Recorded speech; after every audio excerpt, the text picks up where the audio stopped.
Welcome back नाज़रीन morning eight PTV national में अमां सभिनि खे वरी भली कार चऊं था। हिन सेगमेंट में जी असां सां अहिड़ी शख़्सियत मौजूद आहिनि जेके आर्टिस्ट आहिनि ऐं आर्टिस्ट पाण खे कीअं फोकस्ड रखंदा आहिनि, आर्टिस्ट पंहिंजे उन गोल्स खे कीअं अचीव कंदा आहिनि, हिननि खां पुछंदासीं ऐं हुननि जो जेको इहो शौक़ु आहे ऐं जेको कमु कंदा आहिनि उन जे बारे में ॿियो थोरो उन्हनि खां ॼाण वठंदासीं। सो पेंटर असां सां मौजूद आहिनि सैयद ए इरफान, मां उन्हनि खे वेलकम चवंदमि। अस्सलाम वालेकुम सर, कैसे हैं आप? अच्छा माशाल्लाह पेंटर हैं आप, और जैसे हमारा आज का टॉपिक है फोकस रहना। आर्टिस्ट अब खुद को फोकस कैसे रखता है, क्या उसकी टेक्निक्स होती हैं कि भाई फोकस रहना है और मुझे ये अगर डिज़ाइन है, ये कुछ अगर मेरे माइंड में आया जैसे आमद आती है एग्जैक्टली तो वो कैसे बनाता है, उसको कैसे कंप्लीट बेसिकली देखें, जब तक कि आपके सामने कोई टारगेट ना हो, जब तक आप उसे आपके अंदर एक जुस्तजू नहीं होती कि उस टारगेट तक आप पहुँचो, उसको अचीव करो, क्योंकि लाइफ में एक टारगेट होना, एक फोकस होना लाइफ में ज़रूरी है। तो इसी तरह एक आर्टिस्ट की भी लाइफ ऐसी है कि जब चाइल्डहुड से मेरे माइंड में यही था कि माइंड क्रिएटिव ही एक्टिविटीज़ की तरफ ज़्यादा था। तो बस जैसे जैसे एज ग्रो करती गई तो ऐसी ये शौक़ भी ग्रो अप होता गया। सही। अच्छा, क्या बचपन से ही इरफान साहब को पता था कि मैं आर्टिस्ट बनूंगा, मेरी पेंटिंग्स और मेरी स्केचिंग बहुत अच्छी है? स्कूल में किसी ने, टीचर्स ने बोला था, या आपकी ड्राइंग बहुत अच्छी थी? जैसे स्कूल में कुछ बच्चों को ड्राइंग के सब्जेक्ट से बहुत प्यार होता है और कुछ बच्चों को नहीं होता, तो क्या सब्जेक्ट था आपका फेवरेट? बेसिकली ड्राइंग तो खैर बचपन ही से फेवरेट था मेरा सब्जेक्ट, क्योंकि मुझे याद है कि 2 क्लास में था मैं, मुझे एक हेयर ब्रश जो है टीचर ने मुझसे बनवाया था। तो मैंने वो इतना ज़्यादा रियलिस्टिक सा बना दिया था, तो उन्होंने देखते उन्होंने मुझे पॉइंट आउट किया कि नहीं तुमने इसको ट्रेस किया है इसको।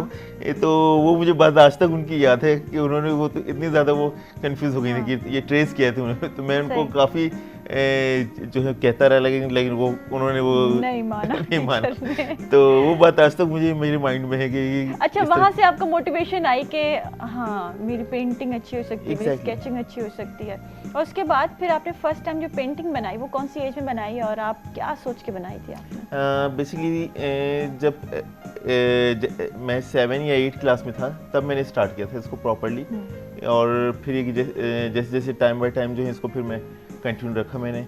और मेरा बेसिकली फोकस था रियलिस्टिक आर्ट पे ही, इस्लामिक आर्ट जो है हमारा, तो उसकी तरफ ही मैंने फोकस किया। अच्छा। तो फिर जब प्रॉपरली जब स्टार्ट किया इस फील्ड में, तो फिर मैं मिनिएचर को अपना सब्जेक्ट बनाया, मिनिएचर आर्ट को, और मुग़ल आर्ट को फिर मैंने काफ़ी इस पर वर्किंग की। सही है। मुग़ल हिस्ट्री है और फिर हमारा जो इस्लामिक एक कहना चाहिए जो एक दौर गुजरा है इस्लाम का, इस्लामी हुकूमतों का, कि अगर पाकिस्तान ये हिंदुस्तान का जो था एक बहुत बड़ा एक पूरी इस्लामी रियासत थी जी। तो वो कोशिश मेरी ये रही कि उसको मैं सामने लेकर आऊँ कि आज जो हमारी न्यू जनरेशन को बहुत सारी चीज़ें नहीं पता जी, तो एटलीस्ट उनको ये अवेयरनेस आए कि हमारा जो असल पास्ट था मुसलमानों का वो क्या था।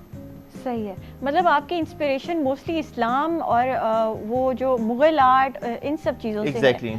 सही है। अच्छा, क्या कोई आर्किटेक्चरल भी कुछ बनाते हैं आप? जी। और कैलीग्राफी भी करते हैं? कैलीग्राफी मैंने इतनी ज़्यादा नहीं की, लेकिन ये कि ज़्यादातर मेरा जो फोकस रहा है कि इस्लामिक आर्ट में मुग़ल आर्ट को मैंने ज़्यादा फोकस किया है। सही। आपका फेवरेट मीडियम क्या है? वाटर कलर में करता हूँ मैं काम।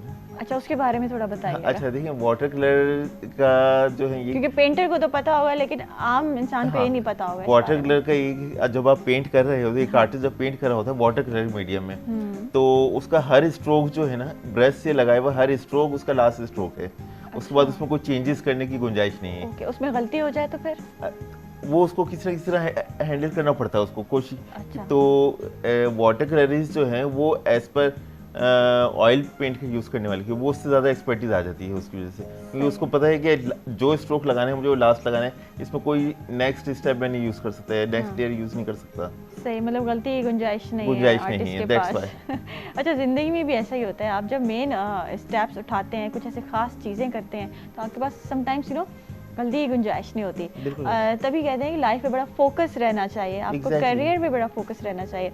करियर कैसे चूज़ किया आपने? पेंटिंग के अलावा भी आप माशाल्लाह जो भी काम करते हैं वहाँ पे डिस्ट्रैक्शन तो कभी नहीं हुई आपको?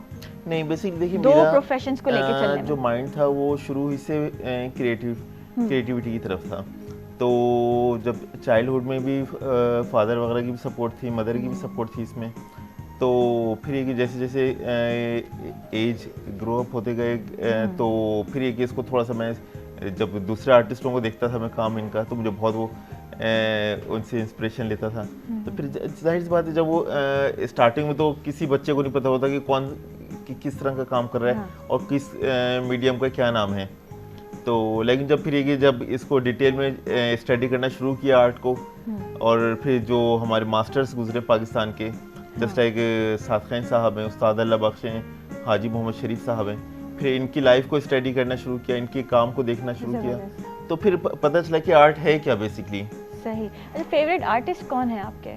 मेरे फेवरेट आर्टिस्ट जो हैं उस्ताद अल्लाह बख्श हैं और हाजी शरीफ साहब हैं, और थर्ड जो हैं चुगताई साहब। अच्छा, फेवरेट आर्टिस्ट की पर्सनल लाइफ हो या प्रोफेशनल लाइफ हो, उनसे कोई इंस्पिरेशन आपने ली? क्योंकि जब हमारी पर्सनैलिटीज होती हैं कोई फेवरेट, तो हम उनको ज़रूर थोड़ा बहुत कॉपी करने की, उनसे कुछ सीखने की कोशिश करते हैं। क्या सीखा आपने अपने मेंटोर से? देखिए मैंने यही चीज़ देखी है कि आर्टिस्ट जितने भी गुजरे हैं पाकिस्तान